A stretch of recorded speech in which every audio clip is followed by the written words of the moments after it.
پاکستان کا یہ 2023 کا پہلا پروگرام ہے اور آج میں قوم سے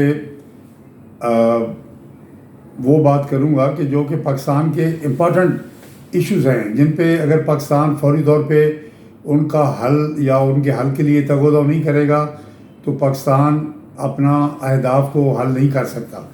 سب سے پہلے ہمارا ہے معاشی مسئلے، اس کے بعد آتا ہے آپ کا سب سے پاپولیشن کا کنٹرول، اور اس کے بعد آتا ہے آپ کی سیاسی مسائل۔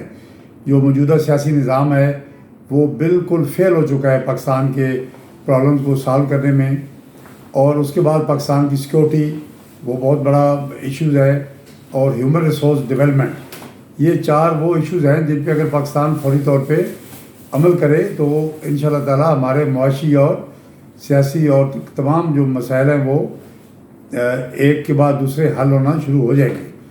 تو معاشی مسئلے میں آپ نے دیکھا ہوگا کہ ہماری اکانومی جو ہے وہ ایک لون پہ چل رہی ہے، پاکستان قرضوں پہ چل رہا ہے، اور پاکستان کا جو خرچہ ہے، جو بجٹ ہے، وہ اپنے بجٹ کے مطابق اپنے اخراجات کو کنٹرول نہیں کر پا رہا۔ اگر ہمارا 6,000 ارب روپیہ سالانہ فیڈرل گورنمنٹ کا بجٹ ہے تو اس کا خرچہ جو ہے وہ چلا جاتا ہے 10,000 ارب پہ، تو وہ جو 4,000 ارب کا شارٹ فال ہے، جو فرق ہے، وہ پاکستان کی اکانومی کو ہر سال جو ہے وہ بالکل ڈیمیج کرتا ہے، اور کوئی بڑا ڈیولپمنٹل پروجیکٹ ہم شروع نہیں کر پاتے۔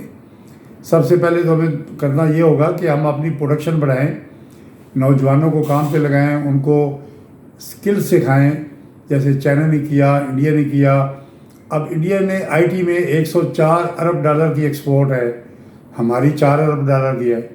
اب اگر ہم دشمن ہیں اور انڈیا کو ہم مقابلہ کرتے ہیں تو ہمیں یہ بھی کم از کم شرم آنی چاہیے کہ ہمارا دشمن جو ہے وہ 104 بلین ڈالر ایکسپورٹ کر رہا ہے اور ہم 4 بلین ڈالر پہ ہیں۔ اس کی وجہ یہ ہے کہ ان کے جو لیڈرز ہیں، خاص طور پہ جواہر لال نہرو نے جب انڈیا آزاد ہوا، انڈین انسٹیٹیوٹ آف ٹیکنالوجیز بنائے، ان کے جو گریجویٹس ہیں، پاسڈ آؤٹ ہیں، وہ آج دنیا کے تمام بڑی کمپنیز کے سی او لگے ہوئے ہیں، اور وہاں سے ہی آئی ٹی پھیلی ہے تمام انڈیا میں۔ ہمیں بھی اب اٹس نیور لیٹ، اب ہمیں کرنا چاہیے۔ دوسرا سب سے بڑا ایشو جو پاکستان کی جو ایگزسٹنس کو اور پاکستان کی ترقی کو سب سے بڑا آڑے آ رہا ہے اور نقصان دے رہا ہے، وہ ہمارا ایک فرسودہ سیاسی نظام ہے۔ لیڈرز جو ہیں وہ تو نالائق ہے ہی ہیں، اور انفارچونیٹلی کوئی ایک لیڈر بھی آپ آج کے پاکستان میں نہیں کہہ سکتے۔ جو ہمارا 70 کا لاٹ تھی جب ذوالفقار علی بھٹو ایک بڑا لیڈر کے طور پہ آیا، لیکن بھٹو صاحب کے علاوہ مولانا مودودی، ممتاز دولتانہ، خان عبدالقیوم خان، خان عبدالولی خان، اور مولانا مفتی محمود، بلوچستان کے جو لیڈر تھے، اور خاص طور پہ ایوب کھوڑو سندھ کے لیڈر، وہ ایک سے بڑھ کر ایک تھے اور دیانتدار لوگ تھے۔ اب سارے کرپٹ بھی ہیں، نالائق بھی ہیں، اور محب وطن بھی نہیں ہیں، اور انہوں نے کوئی ملک کے لیے یا ایک نیشنل یونٹی کے لیے، انٹیگریٹی کے لیے کوئی بڑا کام نہیں کیا۔ تو میں یہ درخواست کروں گا کہ نئے لوگ پالیٹکس میں ہیں۔ ایک بہت اچھی بات ہے، میں بھی دیکھ رہا تھا کل جو کراچی کے الیکشن ہوئے ہیں لوکل باڈیز کے، تو جماعت اسلامی کے حافظ نعیم صاحب، یہ ایک نیا مجھے چہرہ نظر آیا ہے جو کہ پاکستان کا فیوچر لیڈرشپ پاکستان کو پرووائڈ کر سکتے ہیں، اور ان کو چاہیے حافظ صاحب کو یہ پاکستان لیول پہ کام کریں۔ کراچی کے اگر وہ میئر بن گئے تو ان کو ایک اچھا موقع ملے گا کام کرنے کا۔ اب اس کے علاوہ جو ہیومن ریسورس ڈیولپمنٹ ہے، ہمارے نوجوان ہیں 60%، ہم بڑا فخر کرتے ہیں، لیکن نہ ہم نے ان کو تعلیم دی ہے، نہ اسکل سکھائی ہے۔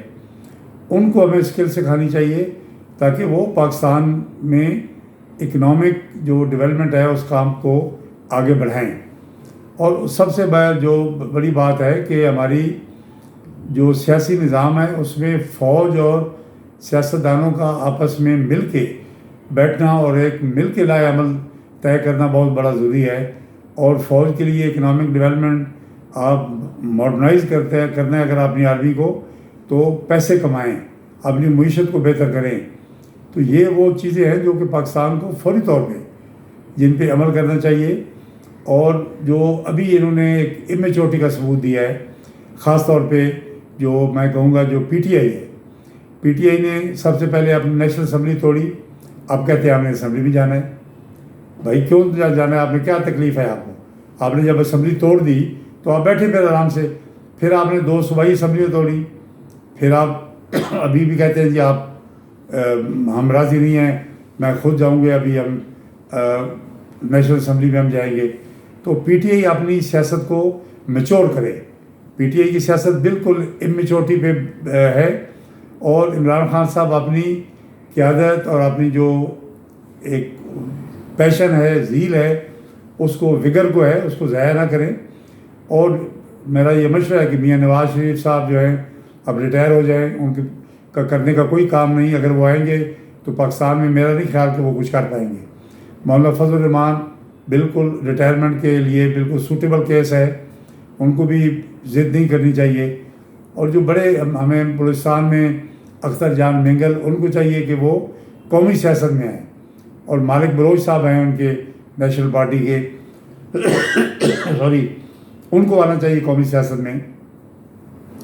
اور قاضی جیسے میں نے جماعت اسلامی کے میں نے عرض کی کہ حافظ نعیم صاحب ہیں، ان کو آنا چاہیے. عمران خان صاحب اپنی سیاست کو میچور کریں اور اپنا جانشین بنائیں. اکیلے عمران خان سے پارٹی جو ہے اگر وہ کہیں گے میں نے چلانی ہے تو وہ بھی غلط ہوگا. اپنا جانشین بنائیں جو ان کے بعد پارٹی کو کنٹینیو کرے، نہیں تو ان کی پارٹی ختم ہو جائے گی. تو یہ چند گزارشات تھیں، ان کو ہم فردر جو پروگرامز آئیں گے اس میں ڈیولپ کریں گے انشاءاللہ اور بتائیں گے، اس کا حل بتائیں گے. شکریہ. Very good.